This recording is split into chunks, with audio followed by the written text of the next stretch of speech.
Welcome everyone to Coaching in Session. My name is Michael Rearden, and I'll be your mindset coach today. And today we're going to be talking about how to manifest things into your life. And if you're living a life right now that you're struggling, that you're not happy with, that you think that can't change, then this episode is going to be for you. I know so many people who come to work with me. One of the first conversations that we do in our consultation is that I know I can do more, Michael, but I don't know why I'm not doing more. And we have to begin that work, right?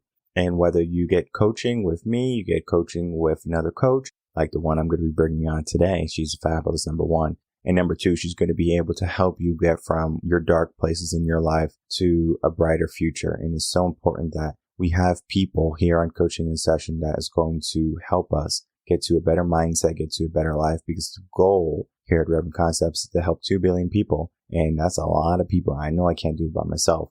Now, there's an aspect that we can help a person and that person helps another person. But when you create a team, right, that team has one mission, right? I'm going to help someone in the world, and I'm going to help a group of people in the world, and then I'm going to help the whole entire world. And it's a daunting task if you did it by yourself. But if you have belief, and if you ask, and if you have the courage to not accept your current circumstances, then you can really make some good changes in your life.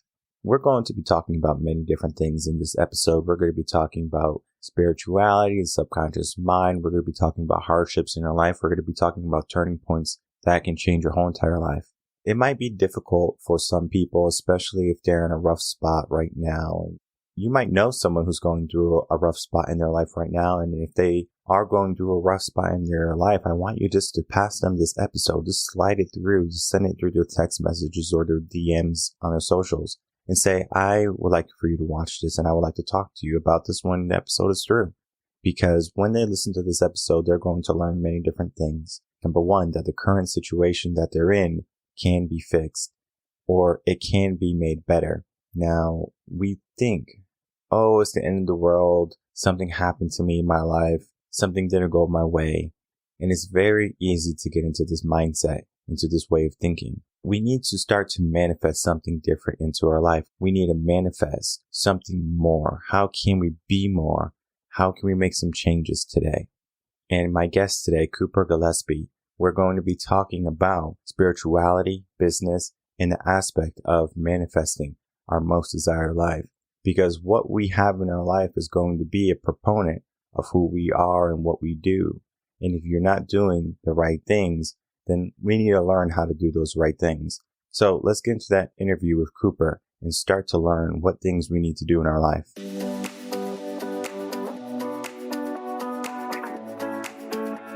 Welcome, Cooper Gillespie, to Coaching in Session. How are you doing today? Fantastic. How are you doing? I'm doing well. And I want to first say, I love your energy. You are just fantastic. You are a breath of fresh air, and you're everything that we're going to be talking about in this episode. And you're going to be a great guest. I already see it. So, thank you. Thanks a lot. Yeah. So today's episode is going to be a lot of fun because I'm bringing you on as a spiritual business and manifestation mentor. And that is a mouthful. All right. I had to say it like 50 times before we started the record button, because if I didn't, I would have got it wrong. And it's so important that we get it right, because you do some important work and we need people to understand what the work you do. So without me telling your whole biography, in your own words, tell the people who you are, what you do, and how you help. Yeah. So I'm Cooper Gillespie, and I started off on this journey of personal development. Like so many other people in this world, I had a very dark night of the soul, and it was in a really dark place. And I had a sort of, if you want to call it a quote unquote religious experience, it was a spiritual awakening, whatever you want to call it. About now it's been, oh man, how long ago is that? It's about almost 15 years. And what had happened was I was in a really depressed place. My mom asked me if I wanted to go on a cruise. And it was uncharacteristic because my mom and I have not historically had like the super close relationship that you think of with mothers and daughters. And I did want to go on a cruise. And then she said, it's an Abraham cruise. Do you know who Abraham is? And I was like, no. And she proceeded to explain Abraham Hicks to me, which I don't know if you know Abraham Hicks, but essentially Abraham Hicks is this spiritual teacher like this primordial being that's channeled through this lady named Esther Hicks. And when I heard that, I was like, oh, heck no, that is not for me. That sounds like some weird hippie stuff. I do not want, never mind. I don't want to go on the cruise that bad. And my mom was like, listen, you only have to go to one Abraham event. And then if you hate it, you don't have to go to any more and you can just enjoy the cruise. And I thought that that was something that I could live with. So I was like, okay, I think I could live with that. So I went on that cruise and I'm so happy that I accepted my mom's invitation to that because I did go to that first Abraham event and they got me. They got me right away. I heard a message that I had never heard before in my life. At this point, I was in my early 30s. And the message was, you have the power to create your life. May sound super simple to some of your listeners out there, like, duh, of course you do. I literally did not know that until that day. I had no idea that I literally was creating all the crap in my life. I was emotionally reacting to people, to situations, to everything, instead of actually consciously creating what I wanted in my life. And when I heard that message of personal empowerment, I got super turned on by it. I was like, what? Are you kidding me? That means I can make any life I want for myself. Oh my, like my mind was blown. So I got really excited. I went down the rabbit hole, started studying everything I could about manifestation. And of course, that was my gateway drug in the spiritual world. Some people say it's crystals. Some people say it's Reiki. Some people say it's yoga. For me, it was this experience of that I could manifest my life, if you want to call it that, manifestation, creating, whatever. And so I wanted to tell everyone that I knew that they had the power too. I got so excited. So I started sharing. And some people were like, whoa, what happened to you on that cruise? But other people were like, really? Oh, tell me more. And so I basically began sort of coaching people. I didn't know that coaching was even a job that you could have, but basically helping people in my immediate vicinity, friends and family and stuff, create their lives, what they wanted in their lives. And what I found was that I could get people to a certain level. We could discover that they had a block, or that they had a negative, a bad habit, or were stuck in some way. But then I didn't really know how to get them beyond that. It's like we could identify what the issue was, but law of attraction, which is what I was primarily working with at the time, really only takes you so far. And so then I discovered, whoa, I need way more tools. And so I began amassing my coaching toolbox, all the different tools that I use now with my clients, everything from, neuro-linguistic programming to hypnotherapy to Kundalini yoga and breathwork and meditation and Reiki. Like I have a big toolbox now of things to help people actually bust through the blocks that are keeping them stuck. And then I discovered, you could actually be a coach for a job, which when I was a kid, it was like, oh, you get to be a doctor, a lawyer, or a nurse. Pick one, maybe if you were like, really, really out there, you could be like a lobbyist in the state capitol or something like that. But there was no idea that you could be something like a coach for people. And so that's how I when I figured that out, I was like, yes, please. This is what I love to do. I want to help people like unleash their unlimited potential. And that's how I started coaching. So that was a very long answer to your question. Well, we love answers because they go in depth and they tell so much about the individual, because I know as a coach that I'm not going to be everyone's cup of tea. And I have a very militant type of personality. I don't sugarcoat things with my clients. It's going to be the hard truth and nothing but the truth. So if you want someone to baby you and to coddle you, I'm not the person. Now, we just have different personalities as people, and that's why it's so important for people to do their due diligence and find the coach that's going to work for you. Find the coach who's going to be exuberant, have the same energy that when you talk to them, you feel fulfilled. You feel good after the conversation, and that should come natural. It shouldn't just become part of the conversation. Like, okay, that was a good coaching session. It's like if you spend time with a person, whether it be family member or friend, if you spend time with someone, you should feel like this was good for me. Not like, oh my God, I got to do that. And I know sometimes around the holidays times, we hang around family members who are draining. And we're like, hi, I'm glad that's only once a year or 2 times a year. But when you have a coach, every single session is a moment where you can refuel, restock, and you're ready for even more. You get that motivation, you get that determination to keep on pushing. So it's important that we have different coaches with different energies, different life, because if everyone was just like me, what is going to be the point of coaching in session? Coaching in session is called coaching in session because I bring on other coaches and they talk about their career. They talk about their profession. They talk about how they can help you. When I was going through my journey of life and I hit that rough patch, I did it by myself and it was so difficult. I didn't learn about coaching until after I got through it. And then I got through it and I was like, man, I could have saved 2 years of my life by just getting a coach. And then even after that, I was still resistant. I'm still doing things by myself. It's like, I'm not learning. And then I said, you know what, let me get a business coach, because I had started the business. I had nothing in my brain about business. Yes, I knew about finances and accounting and all that stuff, but business is a different type of beast. So I said, let me get a business coach. And I got a business coach, and it was the best thing for me because it allowed me to see all my blind spots. It helped fill in the gaps where I needed to learn about business and how to be a good businessman, good leader, good boss, all of that.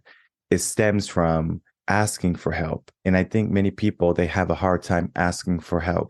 What is your perception on people trying to walk the path alone instead of looking for someone to get some assistance and some help with? Yeah, I think that certainly in America, there's this archetype of, the cowboy out on the range by himself, just him and his horse or something. It's like baked into the mythos of our national consciousness. And to ask for help is just, it kind of goes against like that idea that you got to strike out and make something of yourself by yourself, So it can be really challenging just from a cultural point of view, at least in this country, to admit I need some help. And I think that it's so important to normalize that because a rising tide lifts all ships. There's that saying, which is really true. When we all come together and all help each other, we can create so much more for everyone than when we're trying to just figure it out ourselves. It just, I, like you, figured a lot of it out myself when I got started. And I could have saved years and like thousands of dollars if I just would have hired a coach to help me, And like you say, well, like with the business coaching, we weren't born knowing how to market in the online space, right? That's something that you have to learn how to do. And there's different ways to learn how to do it. So it is really important to find someone that you really resonate with, because I think in this space, there's so many gurus that are going to tell you, this is how you have to do it, and there's a million ways to make $1 million. I really think that. And I think that the most important thing and the way that you're going to have a lot of success in your business is if you build it in a way that feels good to you, that feels sustainable and aligned for you. Just because they made $1 million doing it one way doesn't mean that's going to work for you if it doesn't feel good to you. So you also have to trust yourself. I completely agree with that. And for me, what I do with my business is I look at my business as, would I purchase this? Would I support this? And if I don't support it, if I won't purchase it, then it's like I'm doing something that I don't even enjoy. And I have to listen to every episode of the podcast. I have to work with all the clients. I have to be in charge of all the programs and all the content going out. And it's a lot. But at the same time, I give my stamp of approval. So things are not just going out willy-nilly. I'm like, well, this is not us. If you take the podcast and you go to each podcast and you start snippeting things, of course, you could put things out of context. But most of the time, everything is politically correct, because I understand that when a person's trying to be vulnerable and step into a place of healing and of growth and empowerment and personal development, they need someone who's going to be there to support them, not ridicule them. I am militant, but at the same time, I don't purposely put people down. I don't believe that another human should just belittle someone. Only time you should be looking at someone, if they are beneath you or below you or on the ground, is to help them up. That's my belief. I don't want to just see people below me suffering and me not doing anything. And so that's why we have the podcast. That's why we have all the personal development blogs, because there is a financial investment with coaching. And I know not everyone is able to do it. So that's why I do bring on coaches, and we have the podcast so people can get their personal development fix, and then they can start to save. They can start to think about the future. And I've had clients who don't make much or who are struggling with finances. They will save for a whole entire year just to work with me for 1 month. That right there, it says something not about that individual, but also about what we're doing here at Reven Concepts, because we are putting out something that people believe in and that people know that it's going to be an investment in. And then also having other wonderful coaches like you, Cooper, come on and then say what they do and how they can help. And then, of course, we create that ripple effect and helping everyone, helping more, because I can only help a certain amount of people in the world because I'm only one person. But if I bring on other people and we create that ripple effect, we can do so much more. And I find that to be extremely empowering. What is your take on trying to save the world alone? Yeah, I don't think you can do it.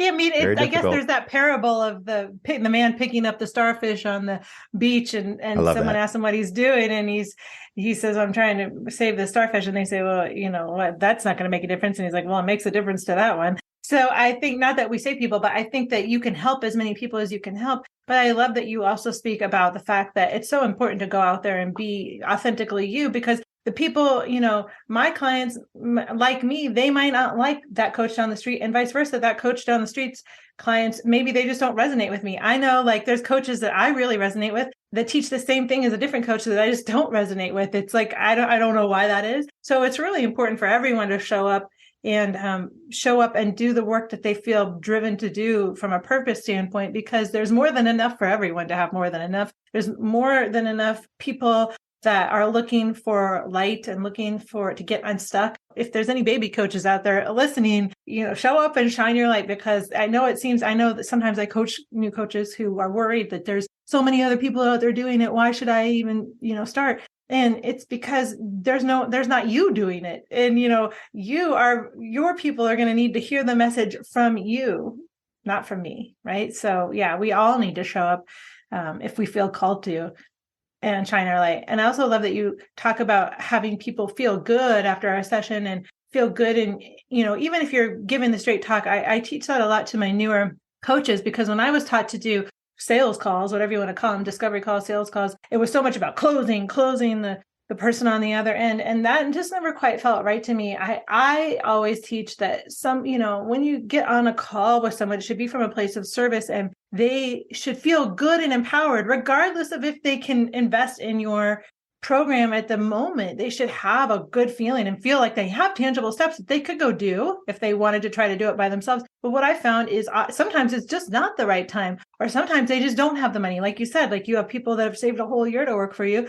And when it is the right time, if they leave the call feeling good about themselves, feeling empowered, feeling like you gave them real value, that when it is the right time or they do have the money, they will come back and work with you. So I definitely, that is something I really like to teach, because I don't like the whole close people mentality, because it just doesn't feel very heart-centered to me. And I think when you lead from the heart, you have a much better experience for yourself and for the people that you're trying to serve, or serving.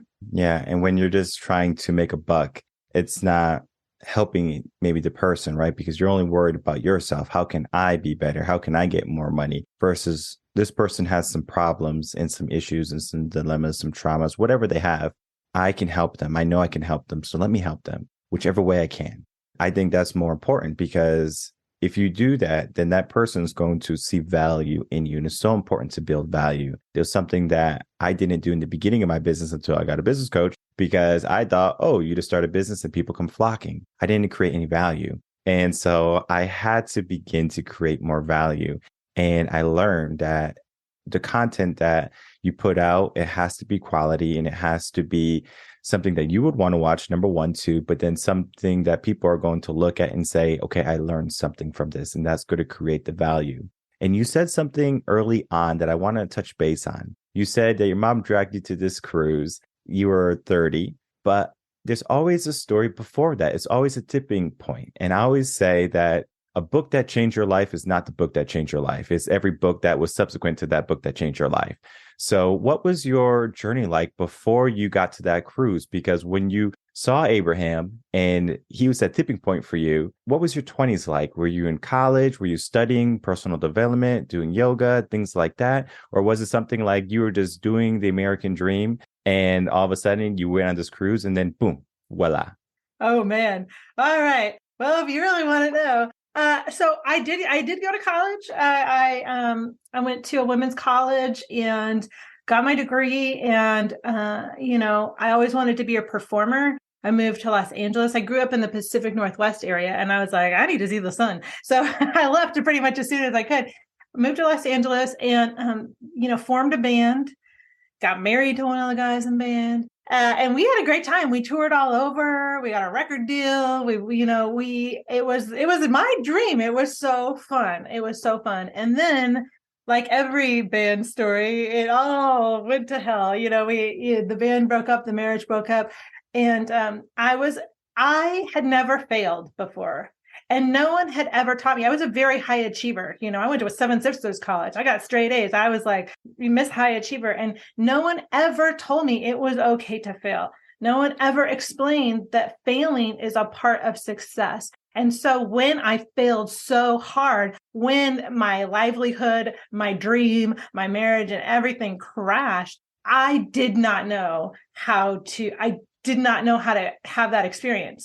I took it so much like it was a bad thing, like a personal failure, and it rocked my world in a really big way. So from that point, I ended up just going, I got very, very depressed. I started doing hard drugs. I had never done hard drugs before. I was just in a swirl of bad, pretty much. And I didn't see a way out. I was literally killing myself. I had a doctor tell me, you have got to stop doing drugs or you're going to die. Like, you cannot do anymore. And I was like, I don't care. I went out and did drugs that night. That was a couple of weeks before my mom took me on that cruise, which is amazing. And after that cruise, I never did drugs again. And it totally, totally changed my life. I'm not saying that Abraham's going to heal anyone else's drug addiction or depression, or panic disorder. I had panic disorder too. But pretty much after that, I was healed because for me personally, all of that stuff in my life was a symptom of feeling totally disempowered, of feeling very hopeless and despairing. And I didn't see a way out of it until that moment when I had that awakening and I understood that I could create whatever life I wanted for myself. Once I understood that, I didn't need, that stuff anymore. So that's the hardcore story before the cruise. Yeah. It's so important to show that to individuals because I think sometimes people, they see someone's life and they're like, oh, you had it perfect. You had it so good. But you don't know the person's history, their past, their hardships, and a hardship that might be traumatic to you might not be traumatic to them because they have a different level of, I guess you could say, resistance to that type of negativity. But for you were going on, things were going good. And then you had your first taste of failure. And it's something that we all have to experience at some point in our life where we just fail. We fail big. A lot of people, when they get to that point, that trauma or that negativity or that deep depression, they want to give up. They want to just say, you know what? I'm not going to move. I'm just going to stay in bed. I'm going to order food, my DoorDash or my Favor, whatever food service you use, they're going to bring it to you. Totally. I didn't get out of bed for at least a year one time. So it has become so easy not to take action. It has become simple to stay indoors and to live life. The pandemic showed it's possible. You don't even have to go to work. We could do everything virtually. So a lot of people, they became recluse, they became hermits, and they started to take their light, the light that you were talking about, and they put it under that bushel and they decided not to let it shine. So we need to understand that we have that potential. We have the ability to make more in our life, but sometimes we have to do that hard work. And coaching can be hard work because you have to learn about yourself and you might learn some truths about yourself that you don't want to know. It's very easy not to take action, but when you're made aware of your, I don't want to say imperfections, but I'm going to say areas in your life that you can make improvements on, I think that's going to lead you to a better place. But a lot of times people, they choose to avoid personally developing themselves and understanding their human potential. And that is, they can do anything. But it's just they have that mindset that they can't do it or that they have a low self-esteem. And if we look at just America, 2 out of 3 Americans have low self-esteem. So they're in that mindset already that they can't do something or that they don't deserve something. What do you do and how do you help people who have that low self-esteem, that low self-worth in themselves, and that they believe in scarcity and that things are not going to go their way, even if they try? Yeah, well, I one of the first things I talk with my clients about is an NLP concept of cause versus effect, which is, you You are at cause. You are the at cause for everything in your life, or you can be at effect of it and have, do you want to have reasons or do you want to have results? If you want to have all the reasons why you can't have the thing you want to have, then you're living at effect of things and you're not being the creator of your experience. The truth is you are the creator of all of that. And you can, and I want to make something very clear here, because as a manifestation coach, I think there's a lot of manifestation coaches out there who weaponize this idea and say things like, well, if bad stuff happened to you, it's because you were low vibe or thinking negative thoughts or whatever. And I think that's a load of crap. I think that there's an X factor in life where bad crap happens and we don't know why, right? So knowing that it's not your fault, knowing that things like racism, things like sexism, things like systemic injustice, all of these things, they're not your fault. You didn't ask for them. It's not some past life thing that your soul came here to experience. That's a bunch of bullshit. But what you can do from there is, okay, this is my experience. This is what's happened. Now, how can I move forward in power?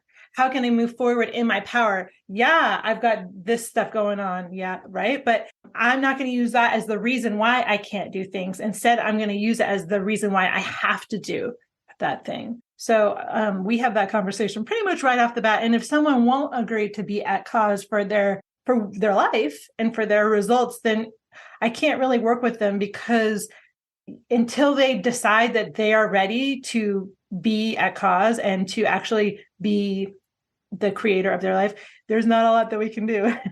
Right? I mean, there's just not.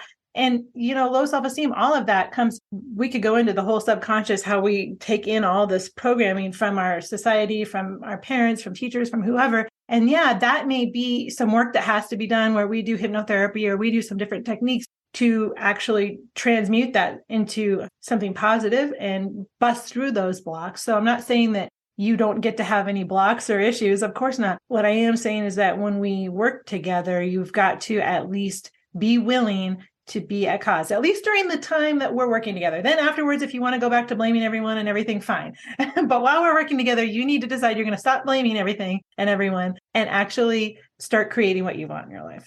We talked about it just briefly. We talked about the law of affirmation, where if we just speak it into existence, it becomes reality. What level of that is correct and what level of that is incorrect when we're talking to clients, to people, in the sense of how we speak to ourselves, or while they're coaching with us, they are in a better state of mind? How important is that in the whole personal development process? Oh, really important. Everyone should go read Don Miguel Ruiz's The Four Agreements, because in there he talks about how your words, cast spells. You can do good magic or bad magic based on the words you use. And he uses an example of when you're a kid and say you got up in front of the class when you were 6 years old and your teacher told you that you were a crappy presenter, and then literally the rest of your life you are afraid to get up in public speak. That teacher did bad magic on you with their words, right? Same when someone, encourages you or tells you encouraging, empowering things, that can be doing good with your words. So the words that you use, that you speak into existence, are so important. However, I will add a caveat and say that affirmations alone, while yes, they can work, I think they can often take the long way to work, because say you are affirming every day, I am wealthy, I am wealthy, I am wealthy, I am wealthy. But your subconscious mind is like, no, you're not, no, you're not, no, you're not, no, you're not. It's going to be an inside battle, and it's going to be really challenging to actually believe you are wealthy. And instead, it's going to set up this internal struggle in you where you're trying to affirm, and your subconscious mind is just like, no, sorry, no, you're not. So in that instance, if you can't believe it yet, then I really encourage you to find a coach who can help you reprogram your subconscious through different techniques, whether it's NLP or hypnotherapy, or there's a lot of different ways to do it, where you can actually get rid of that block so that you can start believing the affirmations.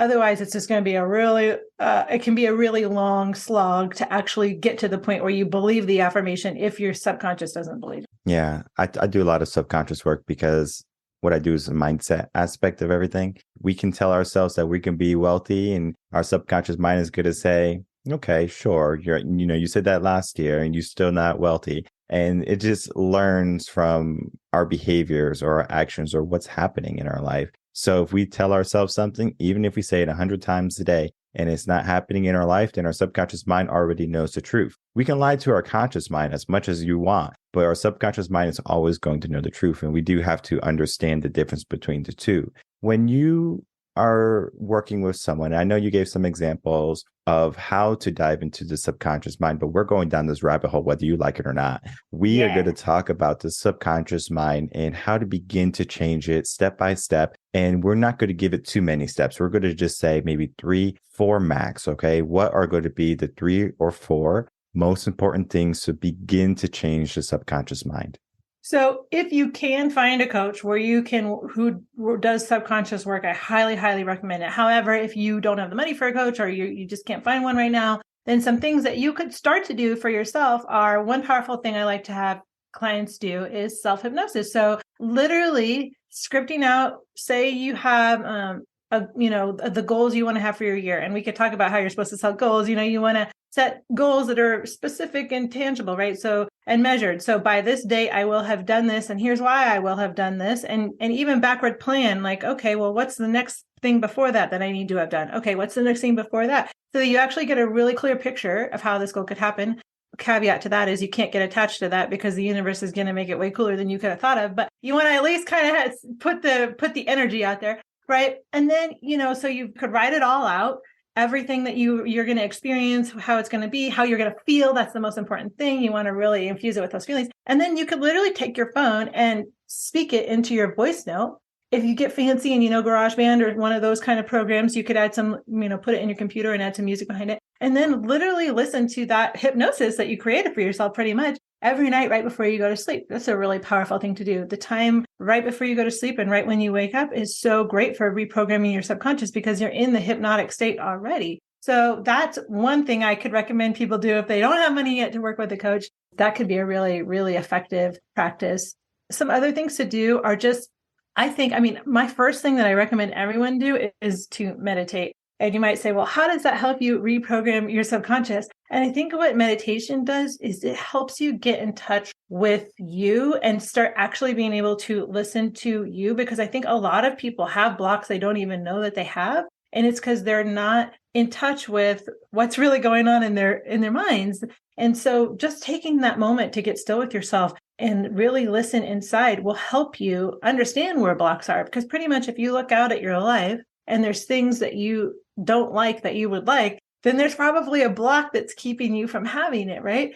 So just getting mindful and being able to recognize those things can be hugely valuable. Those are probably my top 2 things. Okay. Yeah. No, those are very helpful because I know people are going to be thinking about, well, how can I change the subconscious mind? And I always like to make it very simple for when people are listening to this. So they're not like just taking notes and they don't get any answers. So one of the, I know early on, there probably says subconscious mind need to change.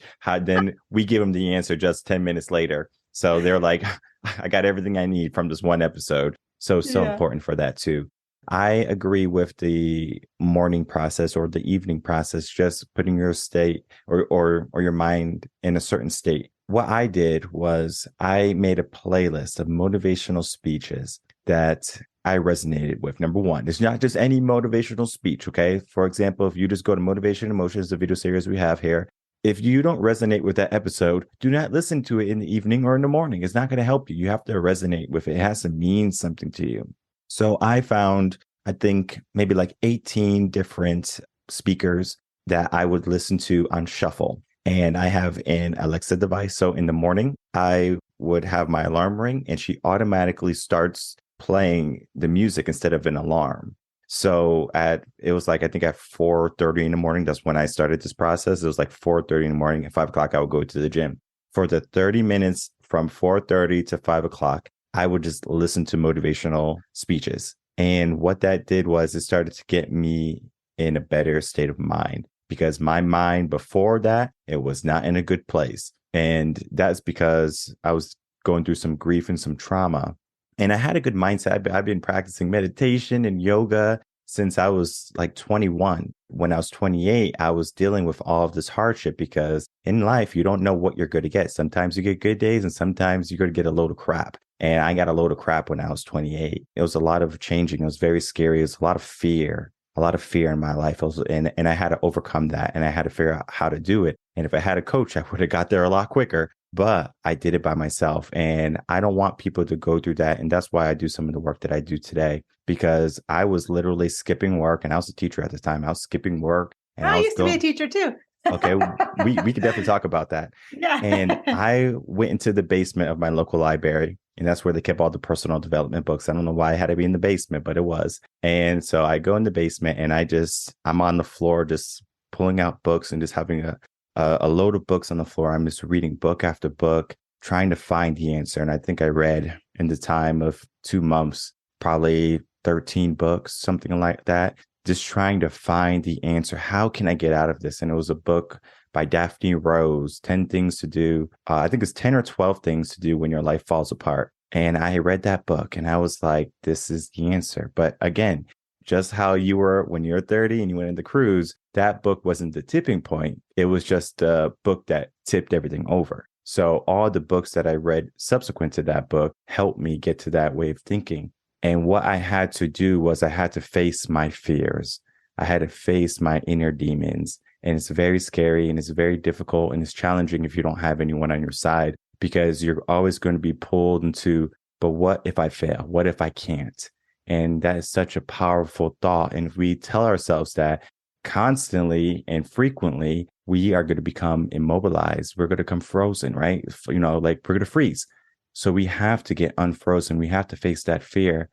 How do you help people face fears in their life and to go after more, I guess you can say, triumph and glory, rather than just looking at the fear as the premise to what is going to be the result if they push more?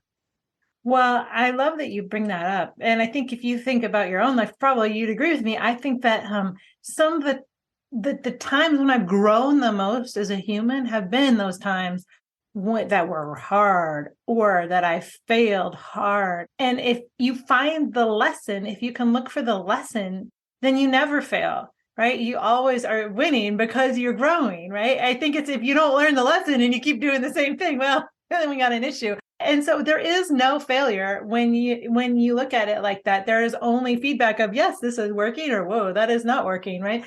So I encourage that reframe with people when they're afraid. It's like, listen, the only way you can actually fail is by not taking the risk and by not learning the lesson. But if you go, I mean, gosh, we're here for such a short period of time, may as well taste all the deliciousness a life has to offer, including the stuff that's like painful and like hard. Like that's when we really grow. And, if you, at the end of your life, sometimes I will take people through that end of life meditation where they go and they're on their deathbed and they look back at their life. And it's like, it's a little, some people think it's a little macabre, but it's very powerful because it's like, listen, you're at a point here, you have a decision to make when you are on that deathbed. Do you want to look back and say, hell yes, I freaking went for it. I did it. I did life and it was rad. Even there were challenges and hard times. I played full out. Or do you want to look back and go, I wish I would have done that.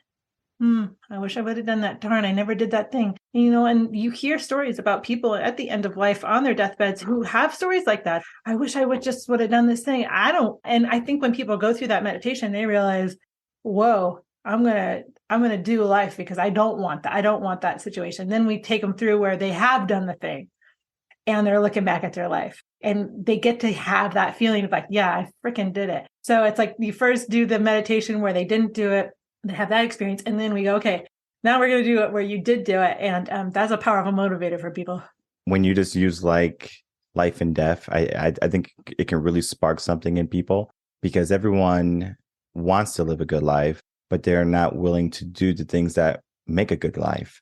And so they have all these regrets because they don't take actions. They don't ask the girl out. They don't ask the guy out. They don't go on the cruise that can change everything, because they have a belief. They have a certain way of thinking at this moment that might not be how they should be thinking. And you said something early on that sometimes we ask for things in the world, and it's not exactly like this, but sometimes we ask for things and we don't get them. But then what we get after that is even better than what we thought. We might think like, okay, I want to do this. It doesn't happen. And I want you to understand that if something doesn't happen in your life, you have something more coming your way. It's just not there for you, whether it's because your brain knows it or the universe knows it. I mean, we can look at all the different aspects, but if something doesn't go your way, understand that there's something more for you. Just give yourself that idea, and you're going to see that something more comes your way. Because if you don't think that and you're just like, oh man, I was hoping that this would happen. I would hoping they would say yes and things like that. And then if they did say yes, what would happen, right? Maybe you would be in a relationship that was toxic, that wasn't nurturing, and you have respect and love in it. So maybe you were just making room for the next person that was going to be in your life that was going to give you all that fulfillment that you were looking for, that you thought this one person would give. Love is one of those things that we can talk about. It's going to be, we think we know love, right? Because we see it around us and we're like, okay, well, this is that. And it could be a good thing, but then it could be one of the most heartbreaking things that we'll have to go through, right? Divorce or separation or even a loss of a loved one. So when we get to that deathbed, we are going to regret the things that we didn't do rather than the things that we did. Understand that there's going to be a risk tolerance with age. You shouldn't bet it all on black if you're 75, right? That would probably be a bad idea. But if you're 20 and you lost it all, you can build again. Understand that your age is just a number, but we can keep on growing. And I know you and I, we come from different backgrounds. For me, I was a teacher. I started off teaching. I taught music special ed. And I was able to transition into coaching. But even before I was a teacher, I was doing accounting and finance. So my path, I had a path. I thought I had a path, right? I'm going down this path. This is what I'm going to do. I'm doing it. All right. Switching it up. Switched it up. This is what I'm doing. All right. I love it. Switching it up again. So you go through these learning experiences in your life. You say, okay, this is good for me. I like this. But then maybe later down the road, you make some changes. And that's life. You learn, you grow, you adjust. And I want to hear your teaching experience because you said you were a teacher, and I want to know what you taught and if you liked it or not. Yeah. So I love that you bring up it's okay to pivot and change, because I think that's a hard thing for people. I've always been of the mentality that you take the first step on the path that you can see toward what you think you want. And then new steps appear as you take that step, and who knows where it's going to lead. That's one of the fun things about life. I never could have envisioned my life would be like this, like 20 years ago. No way. Even 10 years ago.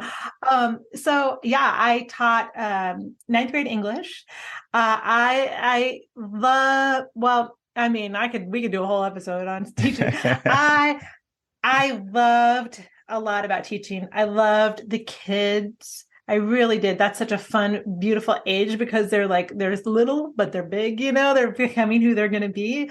Of course, I'm really passionate about literature and English and grammar and all that. So it's like perfect for me in so many ways. I found working within the public school system challenging because personally, this is just my personal opinion. I feel like so much of it is motivated by money. And that was very disheartening to me. Mm-hmm. And it felt very frustrating. And it felt like I was going to be a job where I was going to be frustrated every day. I looked forward and like we were talking about it, and I just go, I can't serve in this way. There's a better way for me to serve for me and for everyone involved, because it just felt like I didn't want to be frustrated every day, to be quite honest, or to be just upset every day. And it wasn't the kids that were frustrating and upsetting, so yeah. Yeah, I definitely agree. I was in the public school system too. I love the kids. I love going into work. It's just politics. I would say the politics of school and testing and all that. It's a mess right now. And it has gotten worse since, I've been out. And I'm not sure when you got out, but like if you look at the pandemic and you had distance learning and all that stuff, and then people want to homeschool because all these opinions are being taught in school and they're going away from the curriculum. We can go down a rabbit hole there too. But what I want people to understand is that you can have great teachers and they leave because they see that they can make a bigger difference somewhere else. And that's what you're doing. You're making a bigger difference. And I knew I could help more people than just my district. And I'm not saying that if I help 500 students a year or 5,000 students a year, am I really making the difference that I want to in the world, the impact that I wanted to create? And I did the math and it wasn't the number I wanted. I wanted a way bigger number. And I said, how can I do that number? And that's when I started to think about it. And I would still go to schools and do workshops and seminars. And if you are a principal listening to this, reach out to me. I'll do it pro bono because that's how much I love it. That's how much I understand that the next generation coming up should be equipped and they shouldn't be going into the world broken.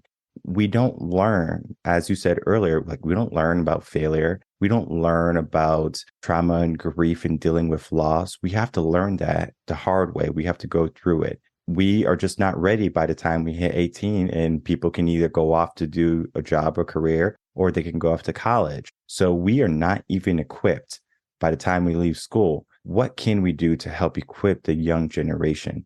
I know some of the work you do helps them, right? And it might not be directing at them saying, all right, I work with 19-year-olds who are trying to get their life together, right? Who need to step into the power. I know it's not that. But if you had to talk to your 19-year-old self, what is something you would say to yourself?